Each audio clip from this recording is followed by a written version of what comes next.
início, muito boa tarde a todas e a todos. Vamos iniciar o sexto encontro do projeto Faces da Depressão, um projeto que está no IPNP Saúde, que é uma entidade clínica especializada em saúde mental, sediada no Porto, né? Temos duas clínicas de facto, que atua em 4 polos distintos: clínica, parte formativa, organização de eventos e a investigação. Neste âmbito e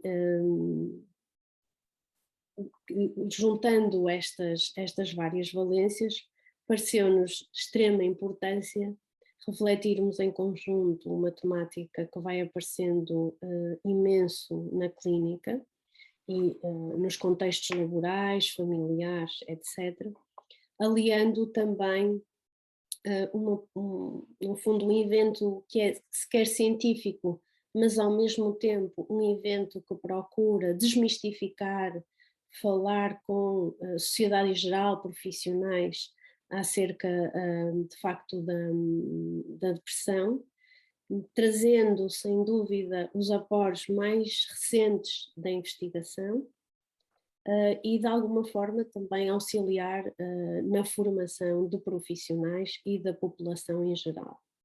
E neste âmbito surgiu o projeto do Faces da Depressão, coordenado pela colega Célia, que irá moderar este encontro e falar também um bocadinho melhor do projeto, que nos pareceu de extrema importância, e ao longo destes encontros temos tentado explorar uma face da depressão, porque entendemos desde o início que existem imensas perspectivas, imensos olhares acerca desta problemática. Portanto, agradeço imenso, antes de mais, as colegas Ana Medeiros e Joana de Sousa terem aceito o convite para aprofundar este tema e nos ajudar a refletir, e os encontros, particularmente para mim, creio que para a maior parte das pessoas, têm aberto sobretudo pontes e levantado, respondido a algumas questões, mas levantado muitas outras que eu não tinha pensado antes, o que parece-me extremamente interessante, de extrema importância e interessante. Portanto, os colegas decidiram e aceitaram partilhar connosco o seu saber e deixar-nos também aqui abertas novas perspectivas. Agradecer desde já a equipa que vai estando aqui neste grupo a tornar possível estes eventos, e a todas as pessoas que se inscrevem em todos os encontros, e desejar a vocês todos um excelente encontro. Está bem? Passo então à Célia, agora o papel principal. Okay. Obrigada, Valéria. Ora bem, boa tarde, não é? Sejam todos muito bem-vindos, é um prazer ter-vos aqui novamente. O projeto visa essencialmente promover a tomada de consciência em relação a esta problemática. E a ideia será, ao longo dos encontros, porque de facto é um tema muito complexo, irmos associando a outras problemáticas. Portanto, hoje será sobre a psicossomática e a depressão. Eu não me vou estender muito mais em relação ao projeto. Se quiserem conhecê-lo mais a fundo, poderão consultar o nosso blog. Vamos passar a palavra às nossas convidadas, à doutora Ana Medeiros e à doutora Joana de Sousa, a quem muito, e repetindo o que a Valéria disse, agradecemos a disponibilidade para aqui hoje estarem a partilhar os seus conhecimentos, as suas experiências e ajudar a compreender melhor, efetivamente, esta temática. Alerto também para o facto de que este encontro estará a ser gravado, pelo que quem ligar a câmara e microfone estará a autorizar automaticamente a divulgação da sua imagem e intervenções que possam fazer. Não vou demorar mais, vou passar à apresentação das colegas. Um breve resumo curricular sobre a doutora Ana Medeiros. Portanto, ela é psicóloga clínica e psicoterapeuta, pós-graduada em psicossomática e epigenética, em psicoterapia, e com mestrado em sexologia e especialização em igualdade de género. Tem formação em kinesiologia avançada, geriatria, coaching, técnicas em programação neurolinguística, avaliação psicológica de condutores, microsemiótica oftálmica. Tem também a experiência profissional na Associação Portuguesa de Doentes com Fibromialgia, na Associação de Solidariedade Social Centro da Mãe, de apoio a grávidas, adolescentes e jovens mães e seus filhos, na Associação de Apoio a Pessoas com HIV, a Abraço, e no IPNP Saúde, nas especialidades de Psicologia Clínica e Psicoterapia e Sexologia Clínica. Tem experiência também como técnica educativa e formadora em contexto de colégio e na área de Psicologia do Exercício Físico. A colega a Joana de Sousa, também psicóloga clínica e psicoterapeuta, licenciada pela Faculdade de Psicologia e Ciências da Educação da Universidade de Lisboa, com mestrado em Psicologia Clínica no Instituto Miguel Torga, realizando tese no âmbito da qualidade de vida do idoso. Iniciou em 2013 formação em Intervenção Sistémica e Familiar, mantendo a supervisão na Sociedade Portuguesa de Terapia Familiar. Exerce prática clínica desde 2013 em consultório, tendo igualmente realizado trabalho clínico em projetos de desenvolvimento social e como voluntária na Unidade de Saúde Familiar de Santiago. Em 2009, iniciou sua colaboração com a Casa de Acolhimento Residencial de Crianças e Jovens em Risco, Instituto Juvenil Lopes e Vicunha, inicialmente como psicóloga clínica e desde 2018 como diretora técnica. Mais uma vez, muito obrigado pela vossa participação e um bom encontro para todos. Obrigada. Passo então a palavra às colegas. Obrigada. Obrigada. Obrigada pelo convite e obrigado pela presença de todos os que estão aqui. Ana, obrigada por fazeres aqui par comigo. Se calhar passava a palavra para ti para falares um bocadinho então sobre o que é isto da psicossomática, não é? O que é que isto quer dizer, esta palavra, não é? Ora, boa noite a todos. Mais uma vez, obrigada pelo convite. É sempre um gosto falar de um tema que para mim acho que é muito rico, porque tem muita coisa a explorar e ainda há muita coisa a descobrir, que é a psicossomática.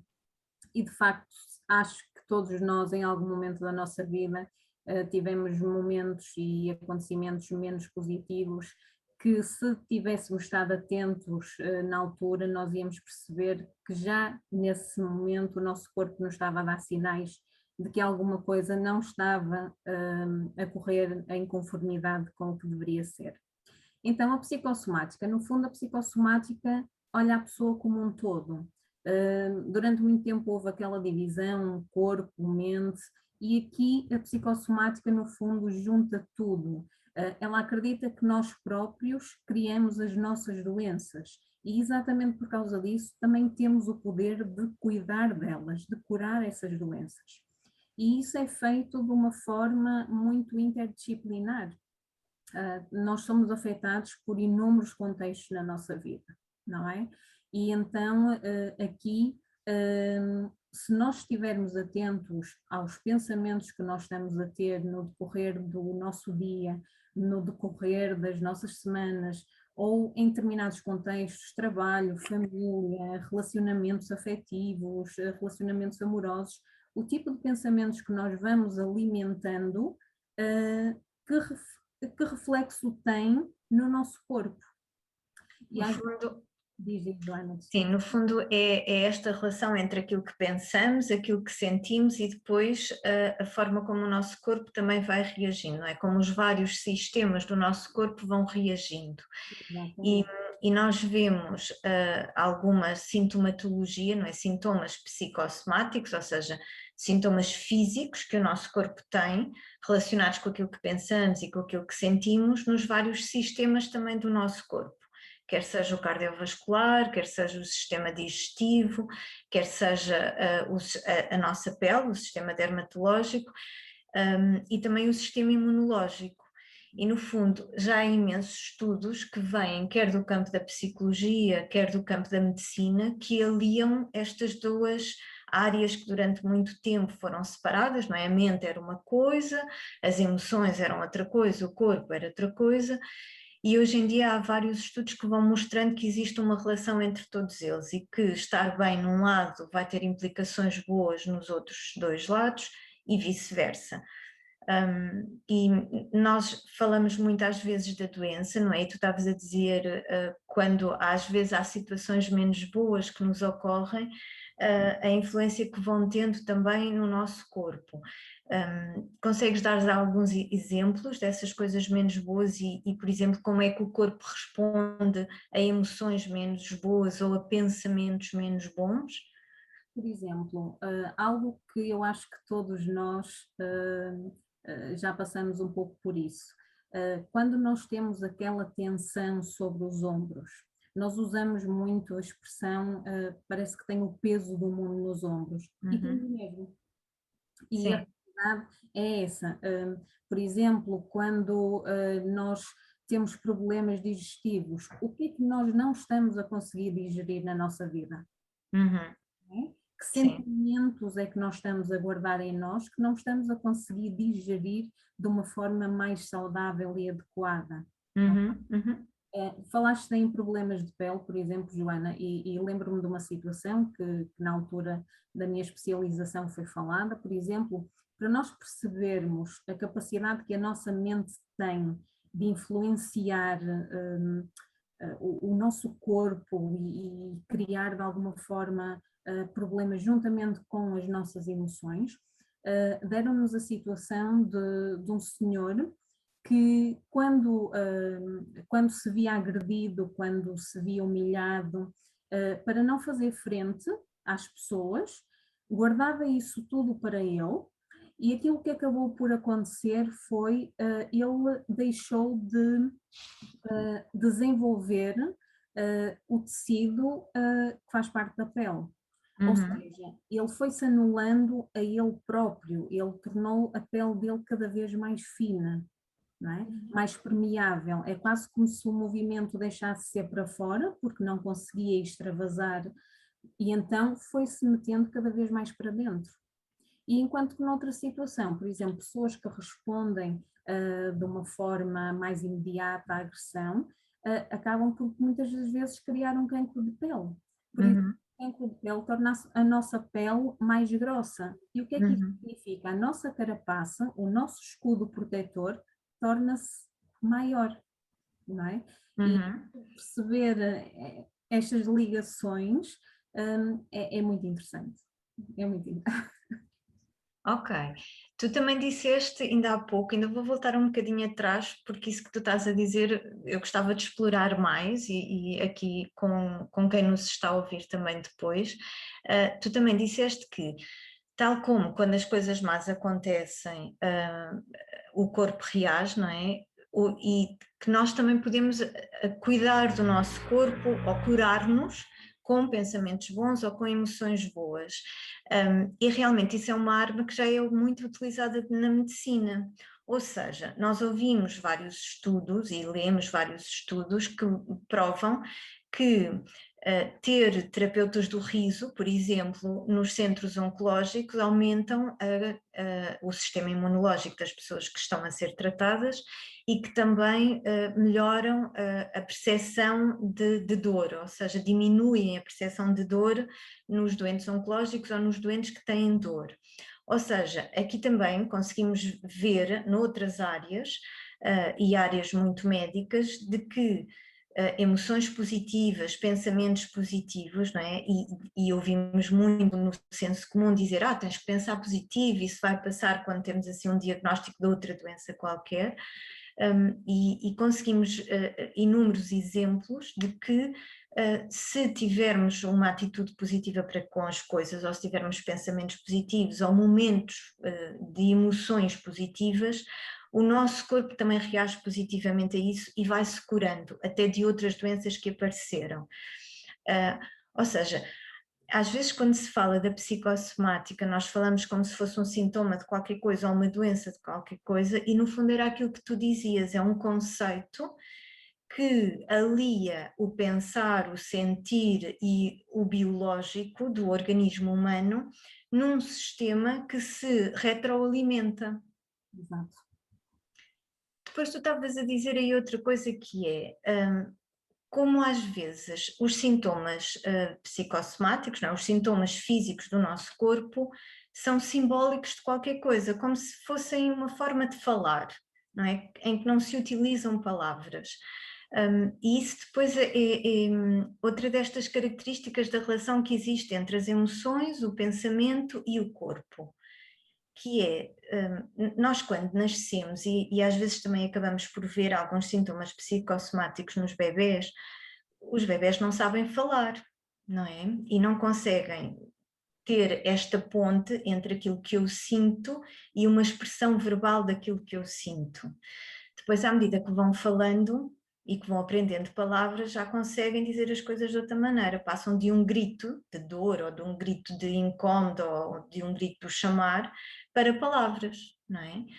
E à medida que nós vamos crescendo, vamos aprendendo mais palavras e vamos conseguindo ter mais pensamentos, não é? O pensamento é pôr em palavras e vamos conseguindo ter pensamentos cada vez mais complexos. Mas tu estavas a falar aí de alguns exemplos de pessoas que não conseguem pôr em palavras. Sim. Não é? E eu estava aqui a pensar que quando nós preparámos isto, pensámos, então, e a Célia deu-nos aqui alguns motes de o que é que causa este problema, ou o que é que pode nos proteger de termos este problema. E no fundo, se isto é um problema de comunicar, se calhar não é um problema, se isto é uma forma de comunicar, não é? E se uma dor de barriga é uma forma de comunicar, ou se um problema de pele não é uma forma de comunicar, será que há outras? E nós podemos ensinar outras às outras pessoas? Não é? E estava a pensar um bocadinho nisto, e também já chegámos a falar um pouco, que é, quando nós somos pequenos e quando as crianças são pequenas, é muito fácil um adulto dizer, dói-te a barriga, mas tu estás nervoso porque é o primeiro dia de escola. Mas às vezes isto acompanha-nos a vida toda, não é? E acabamos por ter dores de barriga ou outras coisas a vida toda ou em fases da nossa vida, só que depois não há nenhum adulto que nos diga, tu estás nervoso porque estás à espera de ser promovido, ou tu estás com uma dor de barriga porque tiveste uma discussão com a tua família. Ou mesmo, desculpa interromper, Joana, Diz. ou mesmo, e posso partilhar em relação à minha pessoa, eu desde que me lembro, desde que era pequenina, que quando tinha um passeio na escola no dia a seguir, que era um evento que a mim me era muito gratificante e estava ansiosa, eu tinha essas dores de barriga, ou seja, e era algo bom. O nosso corpo fala, quer seja em acontecimentos positivos, quer seja em acontecimentos negativos. As pés borboletas na barriga, que nós às vezes falamos quando estamos apaixonados, que é tão bom, ele está-nos a falar. Há algo bom aqui dentro a acontecer. E depois parece que tudo flui de forma muito mais gratificante e muito mais muito mais proveitosa, muito mais feliz. E às vezes nós não associamos as coisas, mas de facto o corpo fala sempre, não é? Temos é que estar atentos a ele, de facto. Desculpa, Joana, interrompi. Não, continua. É giro isso que tu dizes, não é? Ou seja, o corpo não fala só quando as coisas acontecem de uma forma errada, o corpo também fala quando as coisas acontecem de uma forma positiva, e há corpos que falam mais do que outros, não é? Outra coisa que eu também vou notando é que algumas pessoas, não é? Alguns corpos falam quase sempre da mesma maneira, ou seja, para algumas pessoas esta relação do corpo com o pensar e com o sentir está associada a um tipo de linguagem. Há pessoas que têm as borboletas na barriga ou as dores de barriga, ou há pessoas que têm os comichões na pele, o corar, ou ficarem assim muito rosadinhas, há pessoas que têm dores de cabeça. E algumas pessoas vão tendo sempre da mesma maneira, e depois às vezes até são coisas assim um bocadinho mais complexas, não é? Algumas pessoas ficam doentes, não é? E ficam sempre com a mesma doença, que é uma doença que é recorrente, e que os médicos até dizem, mas isto não faz muito sentido, está sempre a aparecer com esta doença, não é? Às vezes são assim umas rinites alérgicas, ou umas sinusites, ou umas dores de garganta que acontecem muitas vezes. Para algumas pessoas são algumas infecções urinárias, ou algumas gastrites, ou constipações, não é? Infecções pulmonares. Para algumas pessoas são as dores de cabeça, e até para algumas pessoas são as insónias, não é? O não conseguir dormir, o estar constantemente, passar dias e dias sem conseguir dormir, que no fundo também acabam por ser sinais de que, ok, alguma coisa não está a combinar muito bem entre aquilo que eu penso, aquilo que eu sinto, se calhar a forma como eu giro este pensar e este sentir, não é? Tu falavas ainda há pouco desse exemplo de haver alguém que, ao sentir-se atacado por alguém ou pela vida, não conseguir falar. E depois aqui faz-me também pensar um bocadinho no que é que nós podemos fazer, não é? Enquanto psicólogas, enquanto terapeutas, e até a classe médica, não é? Os médicos de família, por exemplo, o que é que podem fazer para ir percebendo se existe ou não esta relação entre aquilo que eu penso, aquilo que eu sinto e a forma como o meu corpo está a falar, não é? E também acho que é importante nós nos vamos deparando com estes sintomas psicossomáticos, irmos tentando desvendar o que é que poderá ser realmente biológico e depois qual é a influência que o pensar e o sentir poderá ter nesta parte biológica, e o inverso, não é? Nós estamos hoje a falar aqui da psicossomática dentro da depressão, e a verdade é que a depressão, não é? Uma depressão clínica, acaba por ter sintomatologia nestas três áreas, ou seja, acaba por ter sintomas em termos emocionais, não é? No como nos sentimos, sintomas em termos dos pensamentos, na forma como vamos pensando aquilo que nos vai acontecendo. Depois também a forma como o nosso corpo vai reagindo, não é? Também há vários estudos que demonstram que uma pessoa com uma depressão clínica tem um sistema imunológico mais enfraquecido, e depois também a forma como nos comportamos.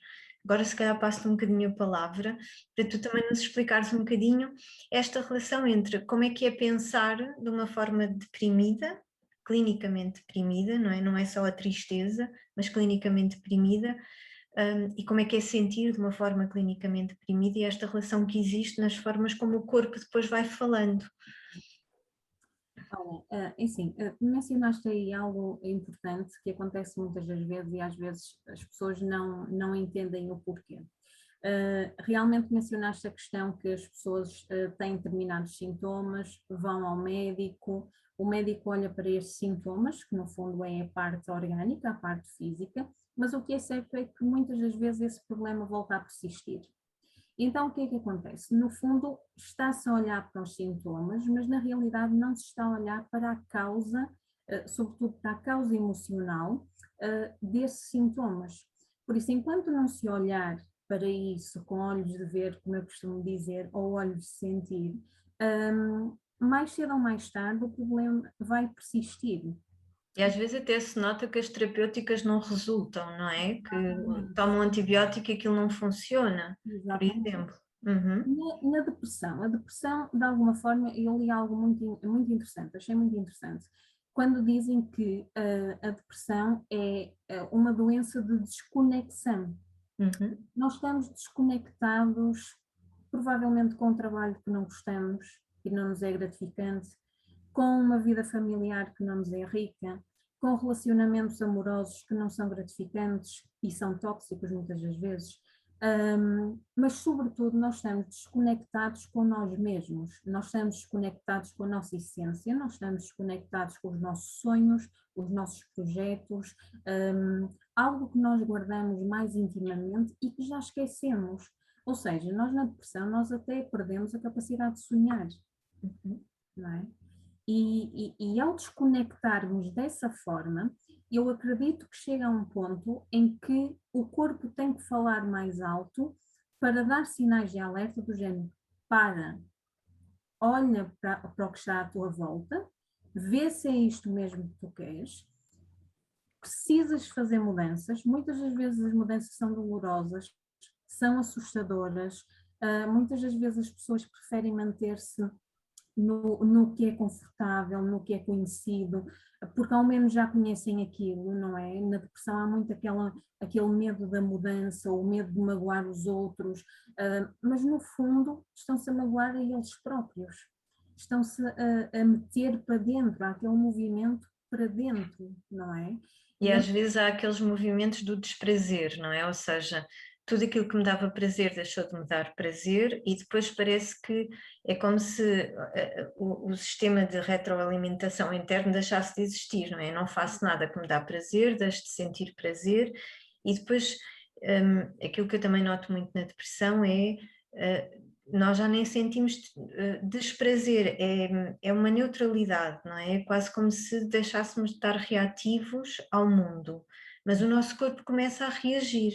Não é? Em algumas depressões é quase como o nosso corpo no último grito de esperança acaba por dizer: ok, tens que fazer alguma coisa e tens que pedir ajuda, e às vezes a ajuda aparece muito no médico de família com: eu estou sempre com dores de cabeça, ou eu estou sempre com dores de barriga. Ou resfriados constantes, Sim. ou de garganta, por exemplo, há pouco deste o exemplo das dores de garganta. No fundo, as dores de garganta, o que é que nós queremos falar e que não temos falado? Uhum. Nós É queremos... o que é que fica preso aqui, não é? Às vezes até o choro. Sim. Por exemplo, o choro, eu acho que é algo que eu acho que é tão próximo a nós, e aqui eu vou falar um pouco, sobretudo em relação aos homens. Aquela célebre frase que é dita tantas vezes enquanto crianças: engole o choro. Um homem não chora. Então, já disse que tu dizes do engole o choro e depois a relação que existe entre, por exemplo, as taxas de alcoolismo nos homens e nas mulheres, não é? E a forma como o álcool às vezes também nos ajuda a lidar com as emoções. Porque não adormécias. Sim, sim, sim. E esta frase, às vezes há pequenas frases que nos são ditas enquanto crianças, acabam por moldar todo o nosso comportamento enquanto adultos. Sim, porque... As emoções não são para engolir, não é? E o nosso corpo vai guardando as memórias de todas as nossas emoções, não é? O corpo vai guardando essas memórias. E depois às vezes tu estás a falar da desconexão e às vezes é mesmo isso. Nós às vezes já nem sabemos de onde é que aquilo vem. E depois às vezes é no processo terapêutico, que é no fundo um reencontro com nós mesmos, não é? Com o nosso eu, é nesse processo terapêutico que se vai descobrindo a relação que existe, esse tal significado que tu dizias ainda há pouco, não é? No fundo o que é que o meu corpo está a dizer? Qual é, o que é que ele quer comunicar, não é? E de onde é que isto vem? E às vezes vem dessa infância que tu falas. Sim. Eu acredito que a depressão não acontece assim de repente. Não é? Vai acontecendo aos bocadinhos. Vai acontecendo. E quando nós olhamos, enquanto terapeutas, eu acho que algo que é muito importante nós fazermos é contextualizarmos a depressão. O que é que estava a acontecer na altura em que começaram a aparecer os sintomas? O que é que estava a sentir? Como era o mundo à sua volta? Como é que estava a lidar com as coisas? E falarmos em termos dos sentimentos, das emoções, porque falar simplesmente dos acontecimentos traumáticos e dolorosos, sem mexer nos sentimentos, sem mexer nas emoções, isto não vai tratar nada. E depois outra coisa que eu também noto é que às vezes quando nós fazemos essa contextualização, não é? Depois quando nós vamos, à medida que vamos avançando no processo terapêutico, E eu utilizo muito a metodologia sistémica e da terapia familiar, não é? E à medida que depois nós vamos alargando aqui o conhecimento do eu e vamos procurando a família onde esta pessoa esteve, o contexto cultural, social onde esta pessoa foi crescendo, nós reparamos que o colorido emocional do momento em que se disse pela primeira vez, ok, isto aconteceu a partir daquela altura, ou eu senti a diferença a partir daquela altura, depois nós vamos reparando que esse colorido emocional existiu noutras alturas da vida daquela pessoa, não é? E que aquela pessoa, noutros momentos da sua vida, sentiu coisas parecidas com aquelas, ou sentiu que era uma pessoa parecida com aquela e que há uma relação na sua história, ao longo da sua história de vida, vai havendo estas relações que se vão repetindo, estes padrões para lidar com o sentir, estes padrões de pensamento e estes padrões de reação do corpo, não é? Essa dor de barriga que apareceu se calhar quando ele era pequenino, no primeiro dia de escola, da primária, ou essa dor de cabeça, essas coisas foram aparecendo e o corpo foi decorando, não é? Foi ficando com essas memórias fisiológicas associadas a uma emoção e a um pensamento e depois vai repetindo. Desculpa, Joana, o corpo tem memória. Sim, é isso mesmo. E a psicossomática é mesmo a prova de que o corpo tem memória, não é? Aliás, há uma lei da psicossomática que diz mesmo, aquilo que não se expressa fica impresso. E é mesmo assim. Sim. Por isso é que tantas vezes em questões de acontecimentos traumáticos, nós não conseguimos alcançar logo o cerne da questão. Sim. Está Sim. tão profundo, não é? Mas está lá. E o corpo tem isso impresso. Por isso acho que, lá está, o corpo fala-nos de inúmeras maneiras e lá está, cada pessoa é única, não é? Como disseste muito bem, há pessoas que reagem de uma forma um pouco mais digestiva, digamos assim, outra através do sistema respiratório. Cada pessoa, mesmo com o mesmo problema, pode lidar com as situações de uma forma completamente diferente, não é? Ok, então aqui depois fica a pensar, então como é que nós podemos tratar estas coisas, ou melhor ainda, não é? Prevenir estas coisas, ou seja, o que é que nós podemos fazer, e aqui eu penso muito, outra vez aqui de uma forma muito sistémica, que é a prevenção é a nossa grande arma, embora não se utilize muito, mas o tratamento também é, ok? E penso muito o que é que nós podemos fazer, não só enquanto terapeutas, de alguém que nos pede ajuda com esta problemática, mas também enquanto membros da nossa sociedade, não é? Enquanto educadores e enquanto cidadãos.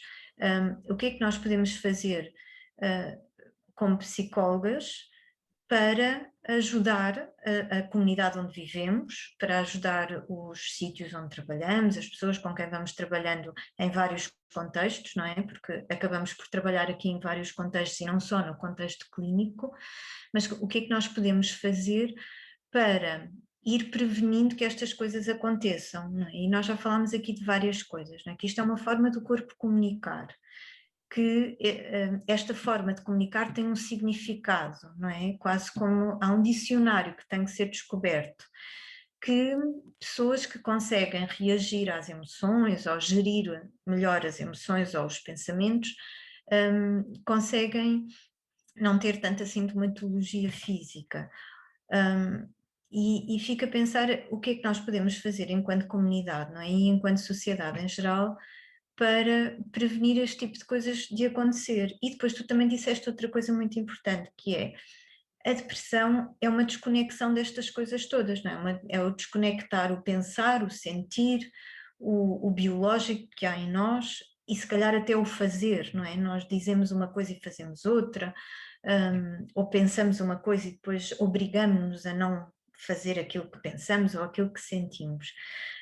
E no fundo nós somos um dos países da União Europeia com mais doentes a tomar antidepressivos, não é? Gastamos imenso dinheiro dos nossos contribuintes nisso, por isso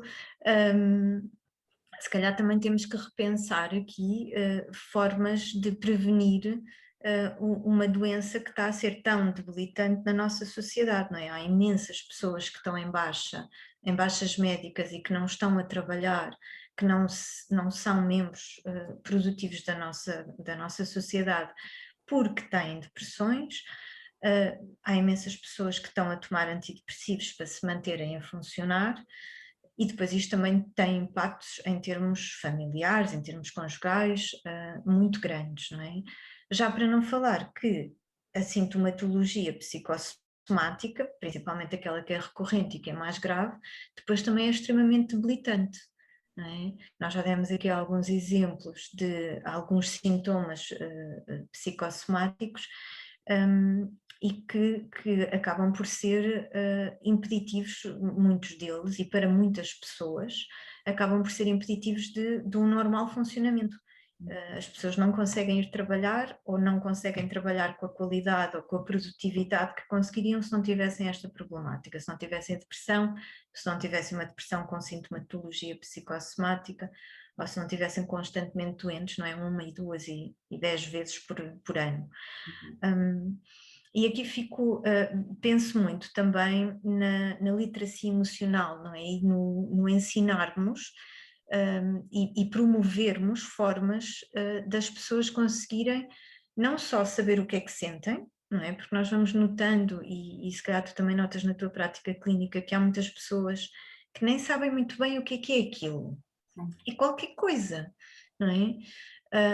Formas também de se expressar, não é? Tu falavas ainda há pouco das pessoas, dessas pessoas que viste que não conseguiam comunicar, dizer aquilo que sentiam ou aquilo que pensavam sobre determinados assuntos, e pergunto-me, nós fazemos isso muito na terapia, eu faço muito isso na terapia, não é? Ensinar as pessoas o que é que elas estão a sentir, ajudá-las a encontrar palavras para aquilo, ajudá-las a encontrar histórias para contar a sua história, não é? Narrativas para contar a sua história, e narrativas promotoras de saúde, não só a saúde mental e física, mas também a saúde familiar. E também competências de comunicação, não é? Porque nós vemos muitas pessoas que, por exemplo, às vezes também me aparecem pessoas que têm problemas dentários e problemas nos maxilares, porque não conseguem ter uma discussão e cerram os dentes com tanta força que vão criando esta problemática, não é? E passam a noite toda a cerrar os dentes e depois têm que pôr aquelas boqueiras e essas coisas assim, porque às vezes é só isto, são só dificuldades de comunicar.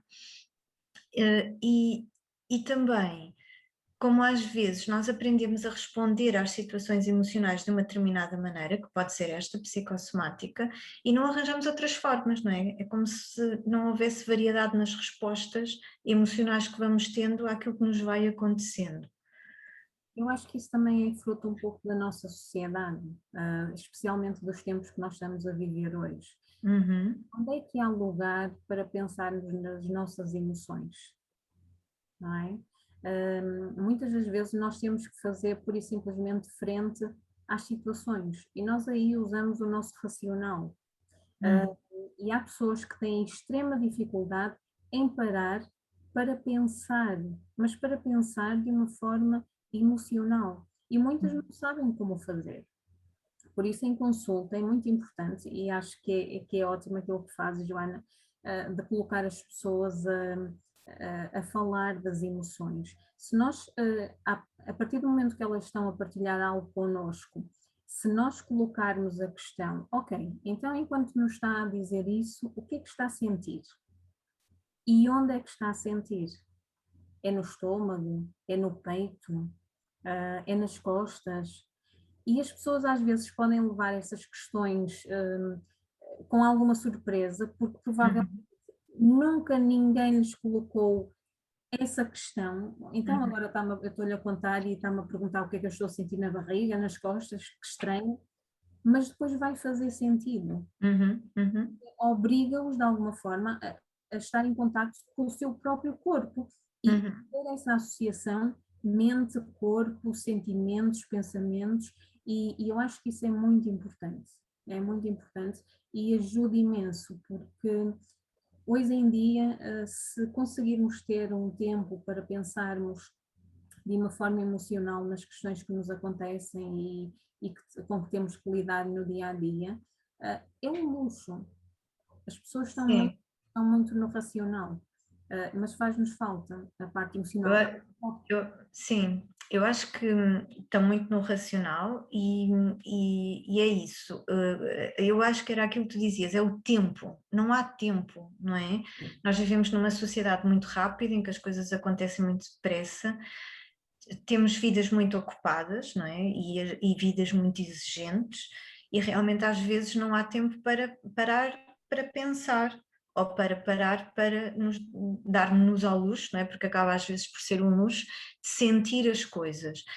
E depois às vezes também acabamos por estar num corrupio que não permite estar com o outro, não é? Porque às vezes é o outro quem nos diz, é o outro que diz, olha, estás um bocadinho nervoso, olha, estás um bocadinho triste, olha, nunca te tinha sentido assim, estás tão alegre, tão contente, há tanto tempo que eu não via isso. E no fundo é o outro também que nos vai dando que vai ser o nosso espelho e vai ser o espelho das nossas emoções, não é? Há uns tempos atrás vi uma exposição de fotografia em que alguém tirou fotografias em situações ditas sociais e depois retirou os aparelhos eletrónicos das fotografias, e então vêem-se pessoas a jantar, famílias no sofá, não estão em interação uma com a outra, estão umas com as outras, mas não estão em interação umas com as outras, não é? E vou pensando, nós também já nos momentos que antecederam este nosso encontro aqui com todos os nossos ouvintes, eu vou pensando também que este ano e meio que nós temos estado assim muito confinados, também nos retirou muitos espelhos da nossa vida, não é? Trouxe-nos muitos ecrãs, e ainda bem que trouxe, porque nos vai permitindo olhar-nos face a face como estamos a fazer hoje, mas trouxe-nos poucos espelhos e trouxe-nos poucos momentos em que podemos ver o sentir do outro, não é? As máscaras também acabaram por nos fazer isso, protegeram-nos durante muito tempo, mas também impediram de que o outro lesse o nosso sentir e depois nos desse o nosso sentir. E acabamos por também, de muitas formas, limitar a nossa expressão emocional, ou seja, nós exprimimos-nos por palavras, não é? E no fundo a psicoterapia permite esta forma, este tipo de resposta, não é? Vai-nos ensinando e vai-nos permitindo ter um espaço onde nós podemos treinar, falar o pensar, falar o sentir, mas depois acabam por haver outras formas, não é? E nós falávamos também, já falámos hoje das questões culturais da nossa sociedade, e no fundo a cultura permite-nos expressar-nos de outras formas, não é? Acho que hoje é o Dia Mundial da Música e realmente a música também é uma forma de expressão emocional. O dançar é uma forma de expressão emocional, a pintura é uma forma de expressão emocional, não é? E não sei até que ponto é que a nossa sociedade e estas vidas rápidas que vamos tendo, e até este Covid que nos apareceu assim de repente e de surpresa e deixou-nos assim um bocadinho abalados, no fundo limitou-nos a nossa forma de expressão emocional, não é? E nós pensando nestas outras formas de mostrarmos o nosso sentir, o quão limitados temos estado e o quão limitados a nossa sociedade rápida, os nossos ambientes culturais e familiares e sociais nos foram impedindo de ir mostrando aquilo que sentimos, não é? A nossa tristeza, a nossa alegria, a nossa zanga, a nossa raiva, a nossa alegria, de todas estas formas. E como era importante que a cultura também entrasse nesta discussão do que é a saúde mental, não é? Porque há muitas formas culturais de música, cinema, literatura, pintura, não sei quantas mais, não é? Estou a falhar aqui com muitas, que nos mostram o que o outro sente e que também permitem falar sobre o que é o sentir, e que depois ajudam todas as pessoas em pequeninas coisas, não é? Não só a ter prazer, e estávamos a falar ainda há pouco da importância de ter prazer na depressão, não é? E de ir cultivando o prazer para prevenir a depressão, mas também para nos expressarmos de forma emocional, não é? Para expressar o nosso pensar e o nosso sentir. De facto, aquilo que aconteceu nestes últimos anos, a situação do Covid, não é em vão que muita gente entrou em colapso mental, digamos assim, e que temos muitos casos de depressão, nomeadamente nas crianças também. Porque quer tivessem querido, quer não, eles foram obrigados a estar em contacto com eles mesmos. E às vezes esse contacto foi muito doloroso. Perceberam muitas coisas, perceberam que se calhar não estavam onde gostariam de estar, não estavam no trabalho que gostariam e que lhes era mais gratificante. A relação, afinal, que idealizavam é do mais tóxico que há. Então houve um impacto muito grande, não é? Há uma frase que eu gosto muito de dizer e faz todo o sentido, cada vez eu acredito mais nisso. Quando nós não sabemos quando havemos de parar, a vida para-nos, de uma forma ou de outra. E às vezes, quando é a própria vida a parar-nos, falo de uma forma que se calhar para nós não é tão positiva. Não é tão positiva de uma forma imediata. Porque se nós soubermos depois olhar para esses acontecimentos e essas reviravoltas, e neste caso em concreto, o que aconteceu, o Covid, nós olhamos, se olharmos de uma forma positiva para o que nos permitiu fazer, de muitas formas. Há muitos casos que mudaram completamente a vida. Estavam num emprego que não lhes era gratificante, estavam a trabalhar com pessoas que não lhes diziam absolutamente nada e drenavam a energia deles constantemente.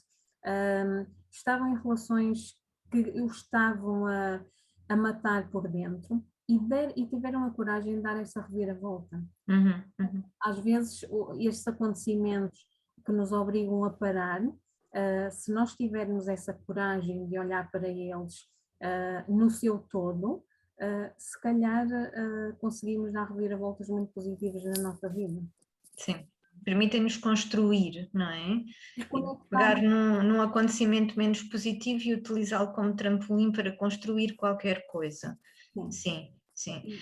Tu dizes isso, eu acho isso interessante que tu dizes, que é este isolamento que o Covid nos deu-nos oportunidade de olharmos para nós próprios, não é? E deu-nos oportunidade para nos conhecermos.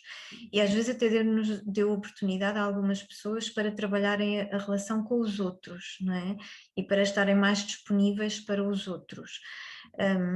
Agora, eu acho que também estamos num período de desconfinamento e estamos a sair do trampolim, ou seja, vamos descobrir muito mais coisas. Nós na clínica, aquilo que vamos notando, não é? E tu também referiste, é que há um boom de pessoas deprimidas, há um boom de pessoas com problemas de ansiedade e até um boom de pessoas com problemas psicossomáticos associados a isto. E isso, à partida, é uma coisa negativa, não é? Porque é debilitante, mas realmente poderá ser um ponto de partida para qualquer coisa construtiva, não é? E às vezes a ajuda de um bom terapeuta, e que não tem que necessariamente ser um psicólogo, ou a ajuda de um bom conselheiro, não é? A relação com o outro permite construir alguma coisa, não é? Nem sempre é fácil. E é o que tu dizes, não é? Um processo terapêutico não é um mar de rosas, nem é um caminho fácil, não é? No fundo é um caminho cheio de curvas e de pedregulhos e às vezes damos assim umas topadas no pé e às vezes magoa, mas a ideia é sair do outro lado com uma nova história para contar. E com novas formas de lidarmos connosco e de lidarmos com o outro. Volto aqui a referir, porque é uma coisa que é muito, muito cara para mim, é a importância de nos unirmos todos, e não só todos nós os psicólogos, não é? E de irmos trabalhando nestas áreas e de encontrando novas formas, mas unirmos também enquanto sociedade. Não vamos conseguir prevenir a depressão, não vamos conseguir prevenir as doenças psicossomáticas se não tivermos este olhar total, como tu dizias, não é? Este olhar sistémico em que olhamos para o corpo, para a mente e para as emoções como um todo, não é? Nós não conseguimos pegar numa pessoa, quer dizer, algumas pessoas se calhar até conseguem, não é assim, uns génios da medicina, mas tirar o coração, resolver aquilo e depois voltar a pôr. Quer dizer, isso é só mesmo em casos extremos. A ideia é não desmontar a peça, não é?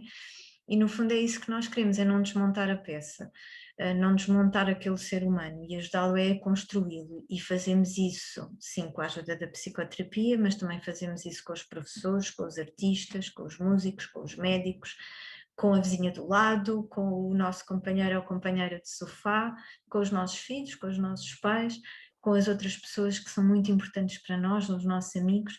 E até com estranhos, como aconteceu connosco, não é? Com nós as duas, que também acho que acabamos por ir construindo uma forma de pensarmos estas coisas e de ajudar a construir o outro de uma forma positiva, não é? Eu acho que na altura que nós tivemos a oportunidade de ter uma conversa prévia, não é? E foi muito gratificante. E algo que nós mencionamos foi, muitas das vezes, o estigma não vem só da comunidade médica, digamos assim, em relação às doenças psicossomáticas. Às vezes vai do próprio paciente. Sim. As próprias pessoas, quando lhes dizem, atenção, isso é uma doença psicossomática, as pessoas não lidam muito bem com isto. No caso da depressão, às vezes é complicado, e algo que nós falamos foi, se as pessoas compreendessem que a depressão não se fica simplesmente por aquela parte mais psíquica, não é? A parte mais Eu pensar. Se traduz em sintomas físicos, em sintomas somáticos, se calhar para eles seria mais fácil de lidar com a doença e até de procurar ajuda. Sim, e depois tem consequências mesmo fisiológicas, ou seja, é possível, um cérebro deprimido é um cérebro diferente de um não deprimido, não é? E acaba por depois ter diferenças não só a nível dos neurotransmissores, não é? Mas também com o tempo diferenças fisiológicas, não é? Há alterações neurológicas numa pessoa que está deprimida, tal como há alterações do sistema imunitário numa pessoa que está deprimida. Por isso as coisas estão aliadas. Completamente. Sim. É importante, eu acho que, de facto, aquilo que há pouco mencionaste, a questão do prazer, as pessoas que estão em depressão voltarem a ter contacto com algo que seja prazeroso poderá fazer toda a diferença, porque no fundo será uma lufada de ar fresco e pode torná-las mais vivas, não é? Sim. E é uma forma também de se expressarem, não é? Os hobbies das pessoas, os momentos de prazer das pessoas é uma forma de expressar. E o contacto com o outro também é um antidepressivo excelente. Não é? O exercício físico é um antidepressivo, o ir dançar, o ouvir música, o estar com outras pessoas. É natural e eu acho que era uma consequência, e é uma consequência perfeitamente banal para nós, não é? Ou pelo menos para mim, não me surpreende de todo o aumento dos doentes depressivos, porque todas as coisas que preveniam a depressão, ou muitas das coisas que preveniam a depressão em muitas pessoas, deixaram de existir. Não é? Havia pessoas que estavam ali no fio da navalha nas suas vidas, não é? Que não deprimiam porque depois tinham estas lufadas de ar fresco, que era poder ir dançar, poder ir a um concerto, poder ir jantar com os amigos, poder ir ao ginásio, fazer uma corrida, e de repente todas estas coisas deixaram de existir para muitas pessoas durante muito tempo. E até quando tu dizias, por exemplo, isso das relações mais tóxicas, não é, que se vão mantendo, o poder trabalhar fora de casa era assim um parênteses e depois, ok, eu volto e já volto com outro ar. E houve muitas pessoas que tiveram que trabalhar em casa com toda a gente dentro de casa, não é? E os fatores de stress aumentaram imenso, os fatores que promovem ou poderiam promover em algumas pessoas uma depressão aumentaram muito e depois aqueles fatores que preveniam diminuíram. Então houve aqui um desequilíbrio nas balanças de muitas pessoas, não é? E nós vamos, como sociedade, e nós como classe terapêutica vamos lidar com isso nos próximos meses e anos, não é?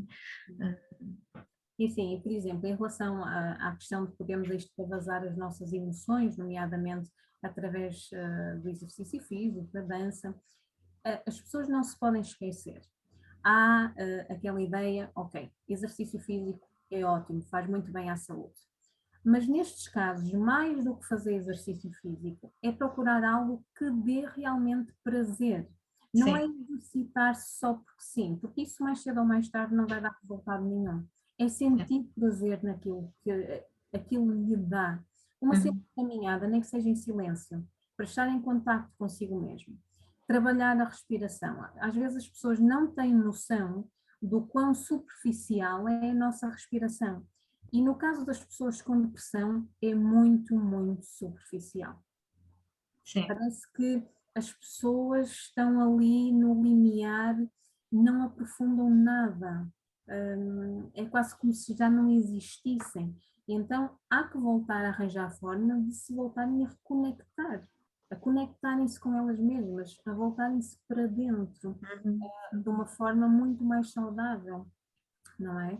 Então a questão do prazer e não estar tão focado na doença em si. Costuma-se dizer que a nossa energia está onde está o nosso pensamento, não é? E neste caso faz toda a diferença. O trabalharmos os nossos pensamentos de uma forma o mais positivo possível, o mais saudável possível, o sermos gratos. Às vezes é curioso quando nos chegam pessoas e nos dizem: tudo me corre mal, eu não tenho nada de bom na minha vida, eu não presto para nada. Nós, calma, não tem nada de bom? Não lhe aconteceu nada de bom hoje? Ora, vamos então lá ver como é que foi o seu dia. E afinal, então teve essa conversa com a sua amiga? Foi interessante? Afinal, foi tomar café? Qualquer coisa, às vezes basta um mínimo pormenor para mostrarmos às pessoas que afinal o tudo de que falam não é assim tão tudo. Afinal, conseguimos mostrar pontos positivos da vida deles. E é o início da mudança, não é? Exatamente, exatamente. Mas muitas pessoas precisam de ajuda e é aqui que nós temos um papel também fundamental, de os ajudar nesta redescoberta. Sim. Porque no fundo está tudo lá. Mas às vezes as pessoas perderam-se alguns e então é uma forma de se voltarem a reencontrar e olharem para si mesmos e perceberem quem na realidade são. Onde é que se perderam? Porque é que se perderam alguns no caminho? E então voltarem a reencontrar-se. Eu acho que nós temos um papel fundamental nisso. Ok. Estava a pensar se não seria este o momento para abrirmos também para o grande público, não é? Para grande grupo, porque eu acho que poderão de facto surgir alguns comentários, algumas questões que poderão enriquecer mais ainda, não é? O encontro. Não sei se alguém gostaria de colocar alguma questão. E gostei muito daquilo que ouvi. Sou de uma área completamente diferente, mas gostei do tema e inscrevi-me e estou satisfeito por isso. O que é que eu gostaria de perguntar, se há aqui alguma relação, porque é tal coisa, sou de uma área diferente e poderei estar a dizer disparados ou não. Mas o facto de haver sintomas e reações, falou-se isso do nosso corpo, aqueles sintomas ou aquelas dores de barriga, aquelas dores de garganta, o facto de haver esses sintomas frequentes, isso poderá estar associado a algum tipo de depressão ou associado a isso haver o desinteresse pelas coisas que anteriormente nos davam prazer e que agora já não dão, mas se calhar também estão associadas àquela situação que vocês falaram, que é a dinâmica que o mundo está a viver e é tudo tão rápido que nos resta pouco tempo no final do dia para fazer algumas coisas que se calhar antigamente nos davam prazer a fazer e que agora ou não conseguimos tirar prazer delas ou não temos tempo porque queremos é descansar um bocadinho a cabeça. E se efetivamente estes sintomas ou estes desinteresses se efetivamente estão relacionados com o início de uma depressão, ou se é só mesmo o corpo a avisar, está aí qualquer coisa que poderá não estar bem, fica atento. Então, vá lá, para não usar aquele chavão que vou usar de cada caso é um caso, a verdade é que haver sintomatologia psicossomática pode estar realmente associado a uma depressão, não é? E ser um dos sintomas da depressão, mas também pode ser um dos sintomas da ansiedade, não é? De uma perturbação da ansiedade. E também pode ser o primeiro sinal do corpo a dizer, olha, está atento porque está qualquer coisa que não está a funcionar bem. Nós, quando alguém nos aparece com sintomas psicossomáticos, não é? E às vezes a mim acontece-me a ver alguns clínicos médicos de família, por exemplo, que enviam pessoas que estão com doenças recorrentes para serem avaliados. E às vezes a primeira coisa que eu faço é perceber, ok, em que ponto é que estamos? O seu corpo está a dizer qualquer coisa, o que é que essa coisa significa? Conseguimos lá chegar e resolver ou não? E depois andar ali à volta para perceber se o facto do corpo estar a reagir desta forma está inserido, é um sintoma de uma depressão ou é a primeira fase de uma desconexão, como dizia a Ana, não é? De eu não estou a conseguir pensar o meu pensamento, não estou a conseguir sentir as minhas emoções e o meu corpo está a reagir isto. Para algumas pessoas, criar uma narrativa à volta dessa sintomatologia ajuda a resolver essa sintomatologia. Nem todo o processo terapêutico, às vezes existe esta ideia de que os processos terapêuticos são coisas muito longas, se eu for para o psicólogo tenho que ir lá durante 1 ano ou 2 ou 3, 2 e 3 vezes por semana, isso nem sempre acontece. Às vezes bastam 2 ou 3 conversas e basta reconectar para que as pessoas, ok, já têm aqui umas estratégias, então eu agora vou viver a minha vida e se for preciso volto. Pronto, não sei se consegui esclarecer ou não, não sei, Ana, se queres acrescentar aqui alguma coisa. Não, é assim, eu penso que mencionaste os pontos mais importantes, mas de alguma forma, quando nós sentimos algo no nosso corpo, é sempre uma forma de ele estar a comunicar connosco. E aquilo, como o Pedro disse, nós de facto vivemos tempos muito acelerados e chegamos ao final do dia, quantas das vezes nós não queremos parar, mas temos inúmeros afazeres. E às vezes é uma questão de prioridade e pensar, o que é que aconteceria se eu parasse realmente? Se eu respondesse de acordo com aquilo que o meu corpo me está a pedir? Se eu me sinto cansado, por que não parar? E às vezes é esta luta constante, este conflito, porque depois há conflito. No caso da depressão e de todas as doenças, existe sempre ali um conflito. E então é aí que nós precisamos estar atentos, porque há algo muito simples, e como a Joana disse muito bem, há processos psicoterapêuticos muito simples de serem resolvidos, as pessoas é que têm um pouco aquela crença de que é algo muito longo, às vezes são tão simples que poderiam ser resolvidos tão facilmente se nós atacássemos de alguma forma logo no imediato e começássemos a estar logo atentos a esses sinais. O que acontece é que muitas das vezes nós estamos cansados hoje, mas não paramos. Sim, vamos adiando. Vamos adiar. E algo que seria tão simples vai se tornar um problema mais profundo e mais grave. Por isso, eu acho que lá está. Convém estarmos atentos ao nosso corpo, àquilo que ele nos está a dizer, e se calhar ir mais de encontro àquilo que são esses desejos, porque no fundo todos nós temos que parar. E será mais fácil fazê-lo de forma consciente e não obrigados por uma doença, por exemplo. Ok, obrigado. Fica esclarecida. Obrigada, Pedro. Obrigada, Pedro. Acho que há aqui há mais uma colega que gostaria de colocar uma questão. Ok. Olá, Cláudia. Olá, Alice. Quando nós temos alguém muito próximo de nós, com quem convivemos, e esses sinais, esses tais sinais, não começamos a perceber que normalmente são sinais de uma depressão ou de uma doença ou de uma situação muito próxima desse quadro. Eu acho que, tal como a doutora Joana dizia, a prevenção era mesmo muito importante.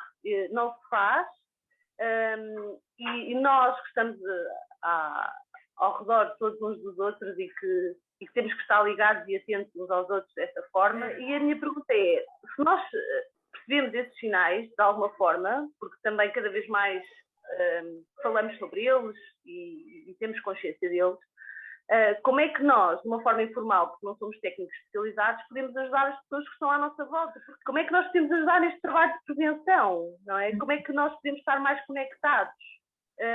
Eu creio que não é só agora retomarmos as nossas atividades, acho que não é só isso, porque fazemos isso e ainda sentimos esse tal vazio, ainda percebemos que os sinais estão lá e que não passam só porque começámos a ter essas rotinas. Como é que nós podemos, lá está, ligar-nos mais uns aos outros e conseguir trabalhar essa prevenção? Olha, eu acho que vamos andar todos durante muito tempo às apalpadelas, no sentido em que vamos andar à procura e a experimentar e a falhar e a experimentar novamente. Mas há aqui uma coisa que eu acho que é importante, já era importante antes do Covid, foi importante durante o Covid e vai continuar a ser importante, que tem a ver com o facto de nós, e pensando na pergunta da Cláudia, tem a ver com nós sermos espelhos do outro e podermos ir dizendo ao outro o que é que o outro nos faz sentir. Ou seja, e se nós fizermos todos isto, vamos tendo sempre este feedback. E esta educação das relações interpessoais, pelas emoções, não é? Como a Ana ainda há pouco dizia, não é? Nós podemos falar das emoções e também podermos dizer, olha, sinto-te alegre hoje, o que é que te aconteceu? Isso fez-te sentir como? Estás muito feliz, estás muito contente? Ou então sinto-te triste. Eu às vezes costumo dizer aos meus pacientes que a sua sobrancelha falou, mas eu não sei o que é que ela disse, consegue-me dizer? Não é? Porque agora nós só vemos as sobrancelhas, continuamos com as máscaras. Mas às vezes é muito isto, não é? Nós vamos começar a estar mais com os outros, mas às vezes até este estar com os outros é um estar à pressa, é um estar aflito, porque eu ainda tenho que ir não sei aonde, fazer não sei o quê. E às vezes diz? É um estar sem estar.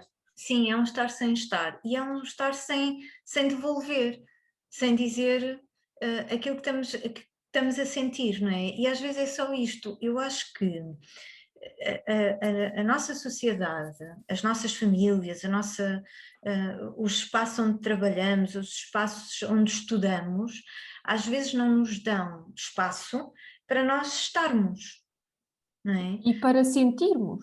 Sim, e falarmos só disso, às vezes é só o estar.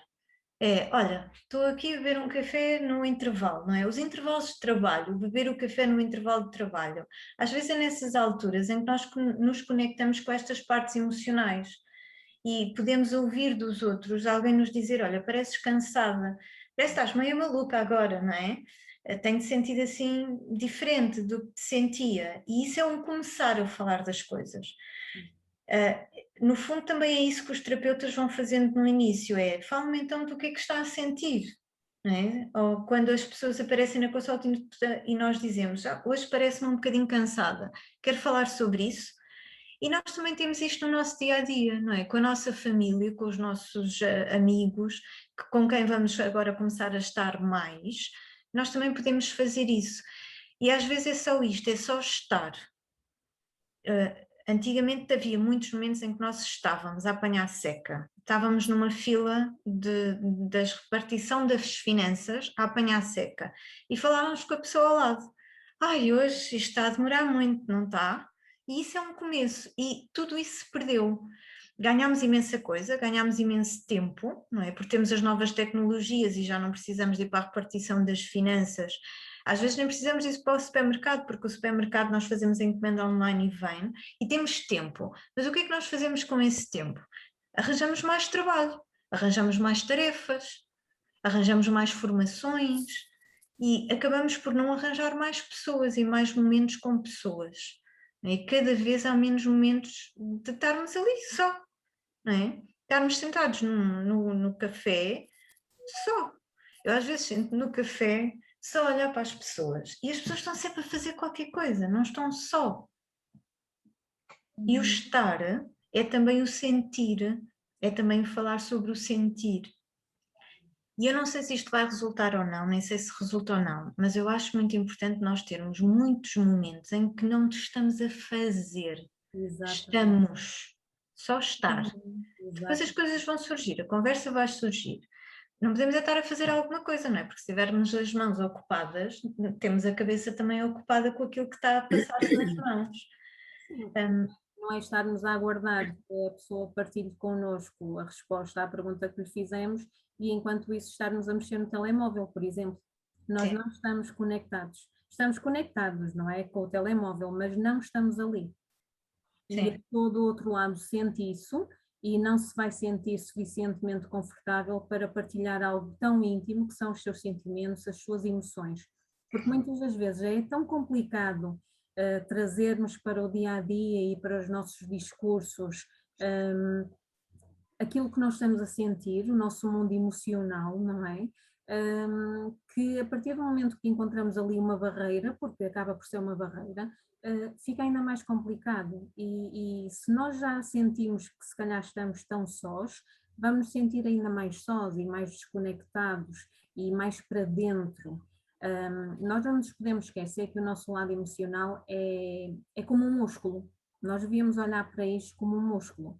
E como tal, também precisa de exercícios constantes. E fazer isto que a Joana estava a mencionar, o simplesmente estar, mas o perguntar também como te sentes, ou referir algo. Ui, esses olhinhos hoje estão pesados, o que é que se passou? O tocar em algum ponto que esteja ligado mais às emoções, mais ao sentir. Eu acho que é importante nós trazermos isso ao de cima, cada vez mais. Porque como a Joana... Eu estava aqui a pensar, enquanto nós também podemos transmitir, hoje não me sinto tão bem, e às vezes deixamos de o dizer porque nos sentimos um bocado únicos e sozinhos nessa questão, mas ao partilharmos, depois percebemos que os outros também estão a sentir o mesmo, não é? E se não fizermos isto, perdemos de facto aqui uma oportunidade muito importante de partilha e que sem dúvida nenhuma ajuda muito ao nosso bem-estar, à nossa saúde mental. Nós às vezes sentimos-nos muito sozinhos na nossa tristeza, no nosso sofrimento e pensamos que se calhar somos os únicos a sentir determinadas coisas, mas ao colocarmos em voz alta percebemos que os outros sentem-se de facto mais à vontade também para partilhar as coisas deles, porque nós ao mostrarmos a nossa vulnerabilidade de alguma forma Permitimos que os outros também o façam, não é? Também o mostrem, não é? O que acontece é que ainda há muitas pessoas que acabam por achar que mostrar esse nosso lado mais vulnerável é sinal de fraqueza. E eu acho que não. Eu acho que é exatamente o contrário. E é sinal de humanidade, não é? Porque no fundo andamos todos neste barco e às vezes sentimos-nos todos a afogar, não é? Todos nós já tivemos momentos desses. Ok, temos aqui outro pedido de participação da Paula. Olá, Paula. Sim, olá, doutora. É assim, em seguimento daquilo que estavam agora a falar, não é assim tão difícil ajudar o outro. Muitas vezes basta olhar para uma sobrancelha, é verdade, mas basta olhar para um olhar. Basta olhar para os olhos dizem tudo. E as pessoas, eu acho que nunca andaram tão sós, mas é porque também o ser humano está cada vez mais egoísta, porque cada vez se preocupa menos com o outro. Porque se quiser ajudar, ajuda. Nem, estou aqui, está aqui a minha mão, está aqui, ó vizinha pega, olha um abraço. E nunca deixem de acreditar. É o essencial. Obrigado, Paula. Obrigada. Entretanto, Ana Coimbra, gostaria de colocar uma questão, fazer algum comentário? Sim, devo dizer que achei o diálogo, a interação, o ping-pong, passo o termo, entre a doutora Joana de Sousa e a doutora Ana Medeiros, riquíssimo, profundamente inspirador e com umas frases tão lapidares que eu me dei ao trabalho de redigir com as devidas aspas. De nada, é merecido. Ora bem, eu sou uma leiga nestas questões, eu sou só jurista e interessada. Bergman dizia num dos seus filmes, somos todos um exército de mutilados.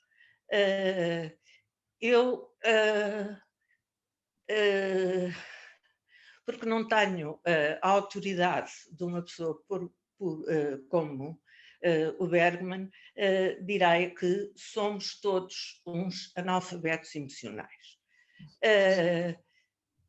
Em que é que isto me leva a relacionar a depressão e a psicossomática? Bom, eu sou uma mulher deprimida, foi isso que me depressiva, como diria o professor Coimbra de Matos, saudoso, e deprimida e uma grande somatizadora. Ora bem, por um lado, acho que não é de espantar, nem pode ser censurado, a classe médica que trate os sintomas, porque não conhece outra coisa. Tem que ser outros clínicos da vossa área a fazer a interligação. Estou mesmo convencida que, além de ser, e isso foi dito, não é original meu, foi dito por uma das doutoras, que a somatização é por vezes desvalorizada ou banalizada pelo próprio paciente. Isso também não me admira nada, porque se quisermos refletir um pouco, poderemos dizer que a somatização poderá parecer aos olhos de quem a tem uma forma menor, menos nobre, menos arquétipa de sofrer de depressão. Além de que, e isto é um passinho mais além na ignorância, pode ser confundida com hipocondria. Bom, acerca da iliteracia emocional, eu não resisto a citar aqui as palavras de um neto meu, de 4 anos, que no outro dia dizia, vou tentar citá-lo fidedignamente,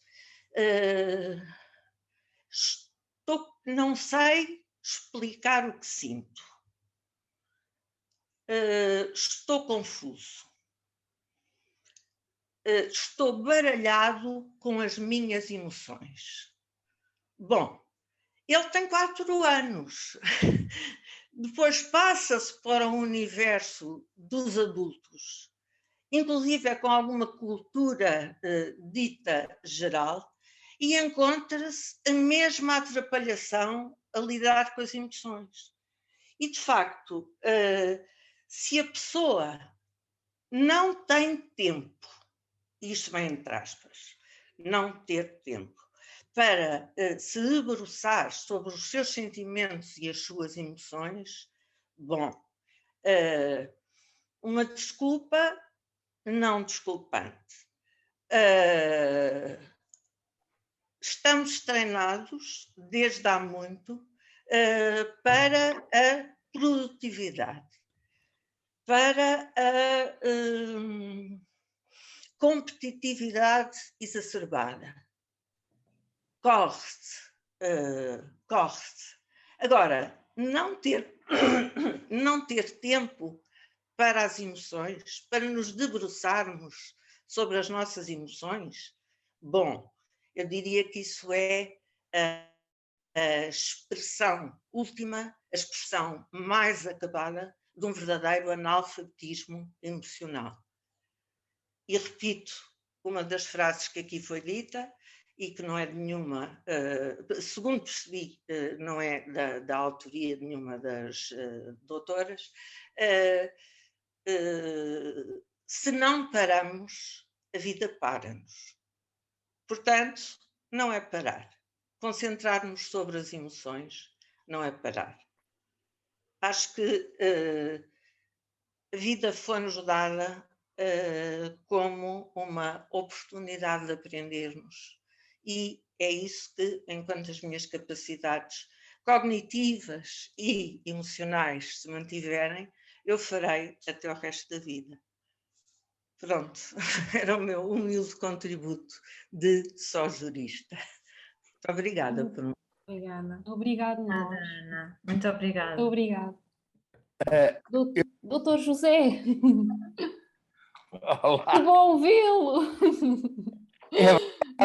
E eu gosto muito de os ver.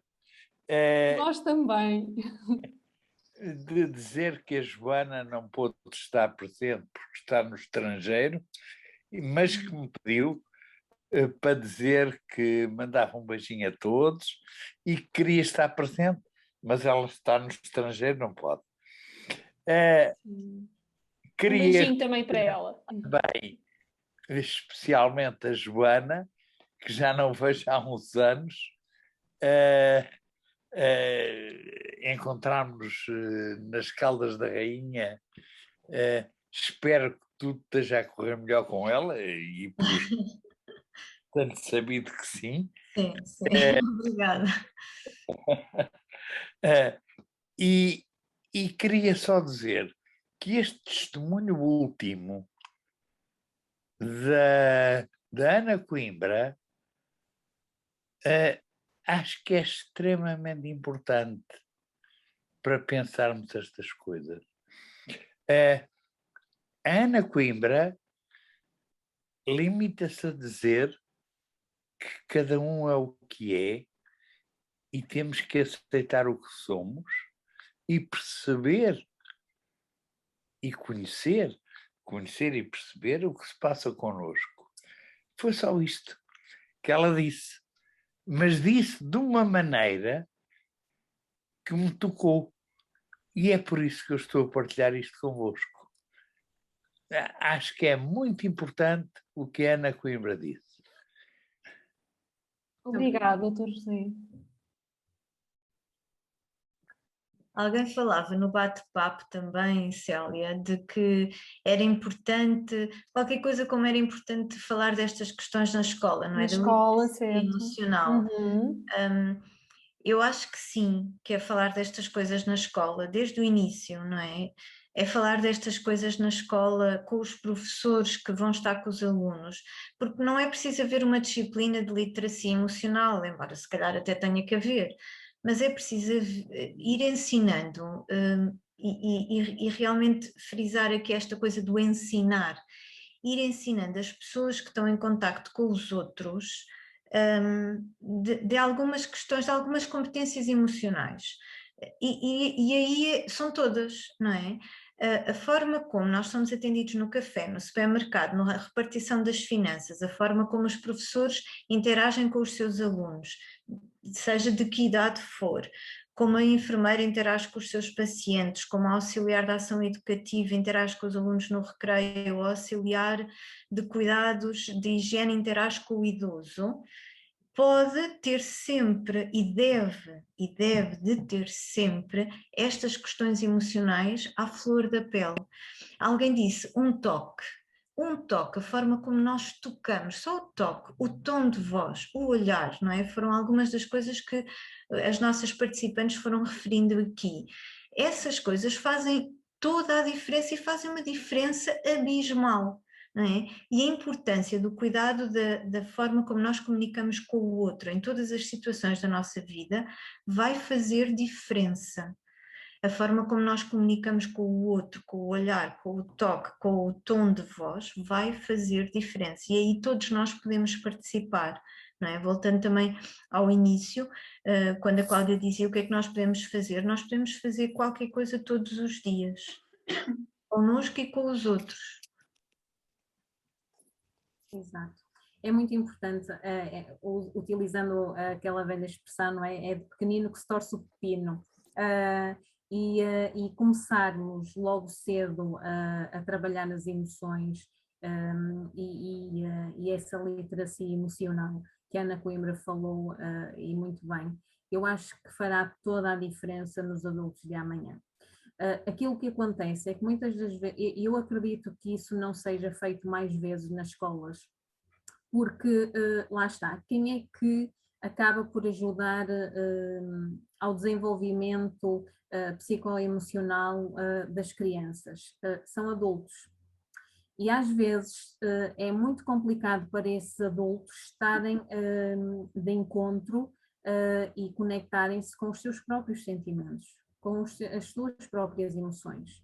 E então assim torna-se muito complicado transmitir, especialmente para as crianças, esse mundo tão rico que são as emoções, porque eles próprios também não sabem como fazer.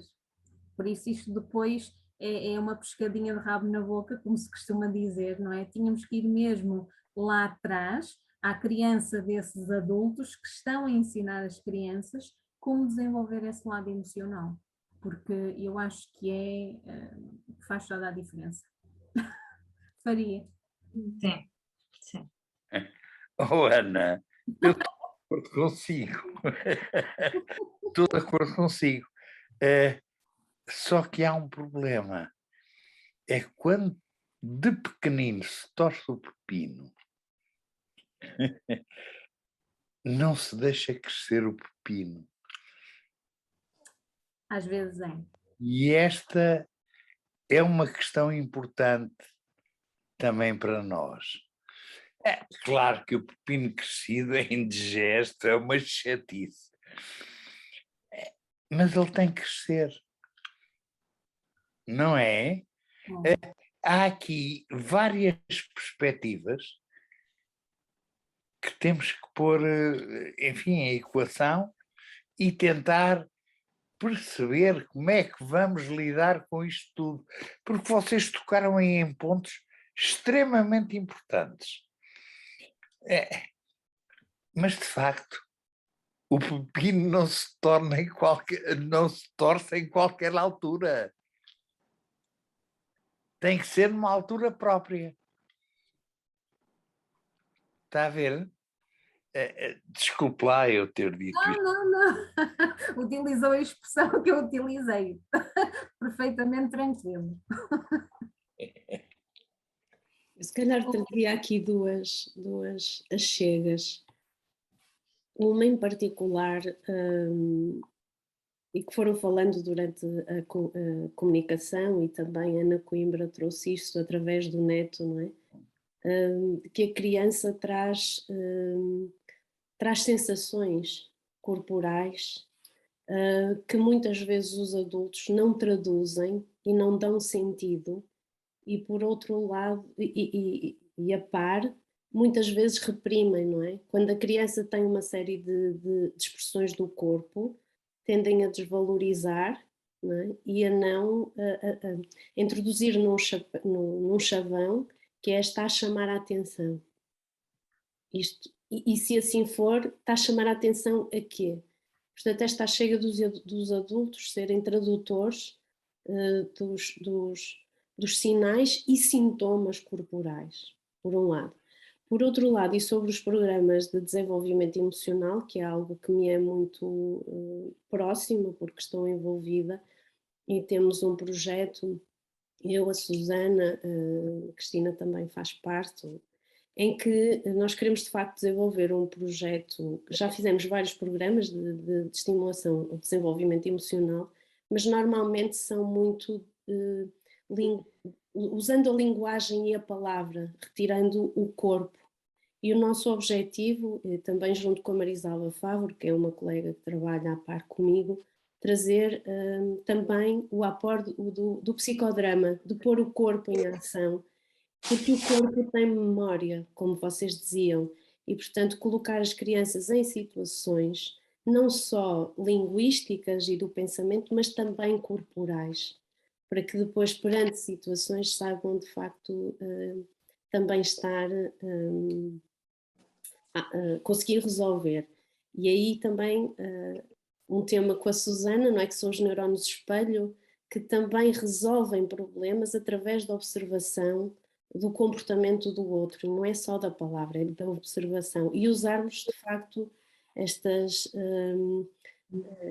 evidências científicas da neuropsicologia, de que há neurónios que são especializados e que nos podem ajudar, a nós adultos, mas também às crianças. Por isso, é uma evidência que o corpo está retirado da maior parte dos programas de desenvolvimento emocional.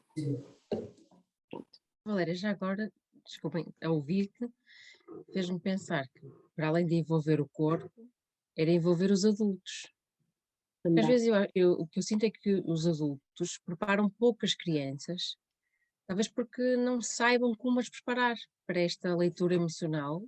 Eles próprios não estão preparados, não é, Rita? Exatamente. Sim. Não é?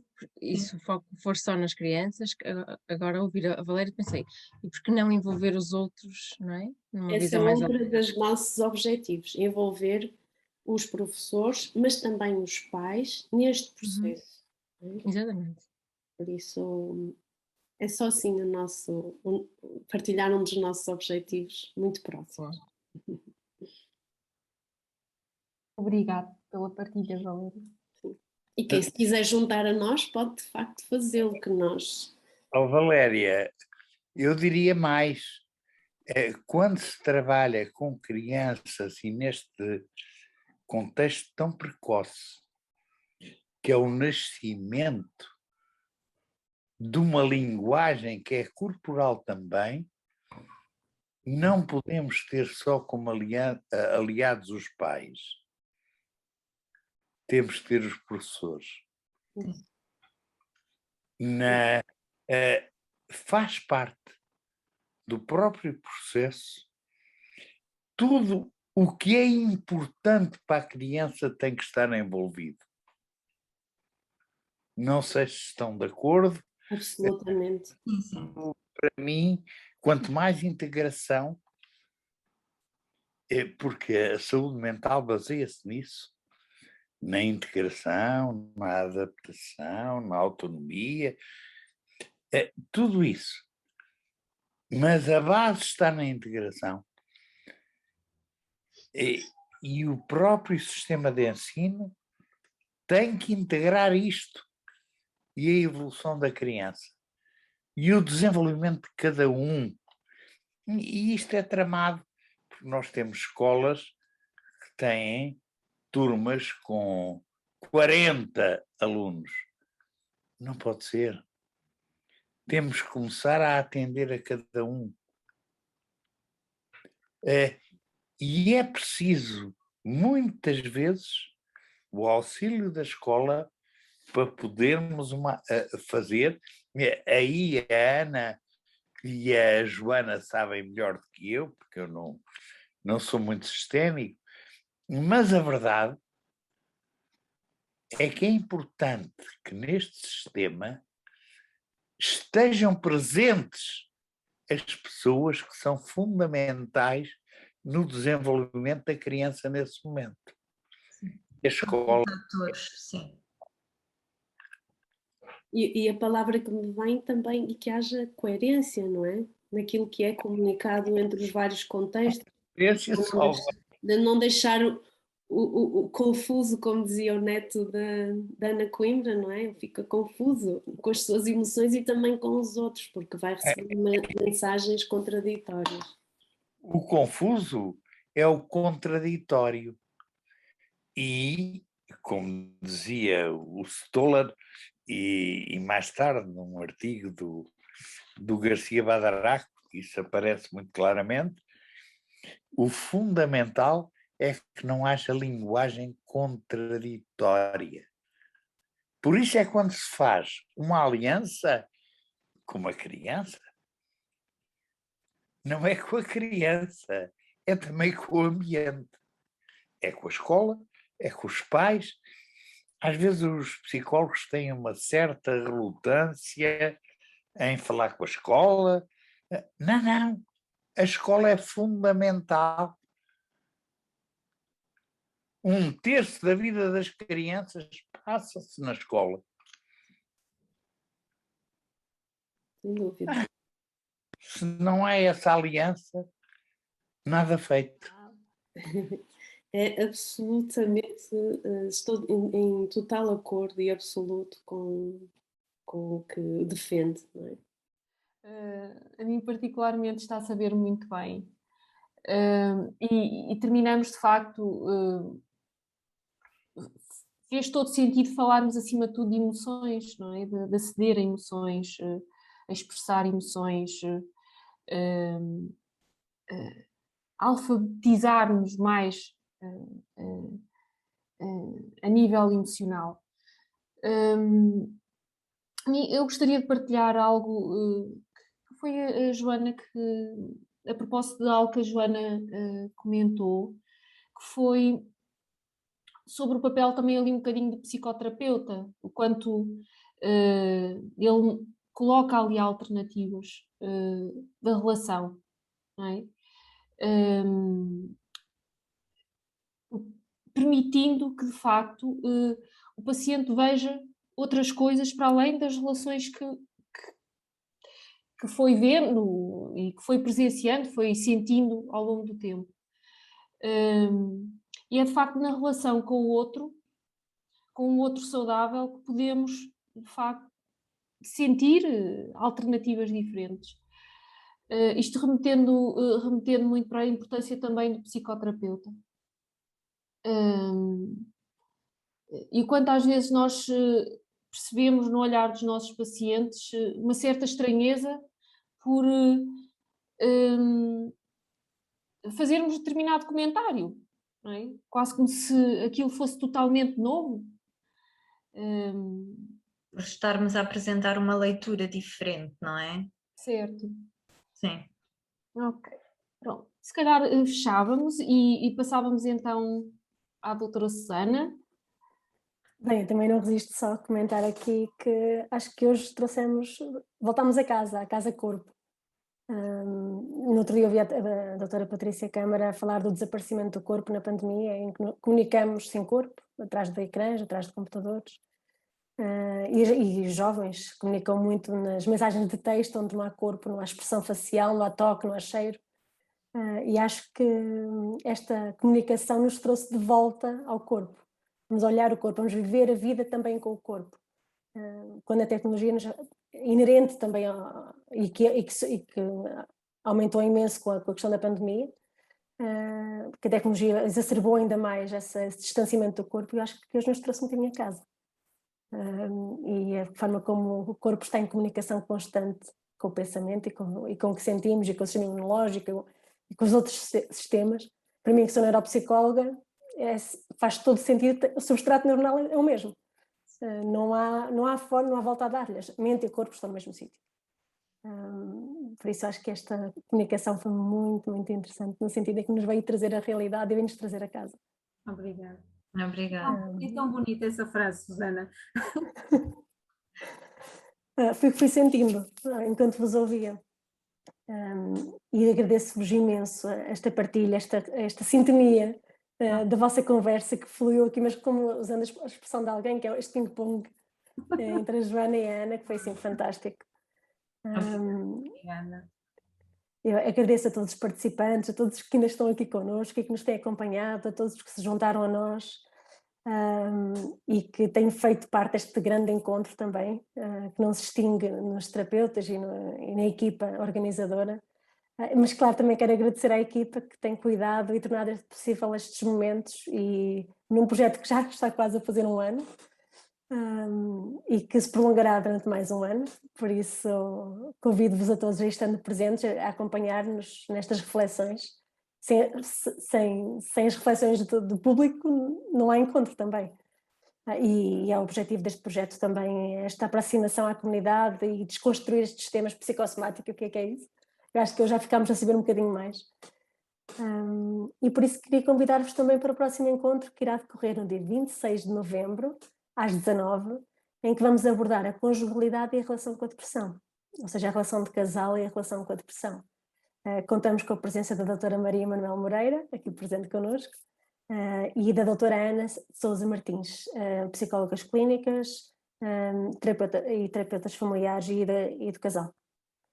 Estão todos convidados. Em breve será disponibilizado um formulário de inscrição e até breve. Até breve. Obrigado. Obrigada mais uma vez pela oportunidade. Obrigado nós. Obrigada a nós, Ana. Obrigada, até à próxima. E Joana, foi um prazer. Obrigada. Contamos consigo nos próximos encontros. Com certeza, gostei imenso, obrigada. Vemos em breve, Joana.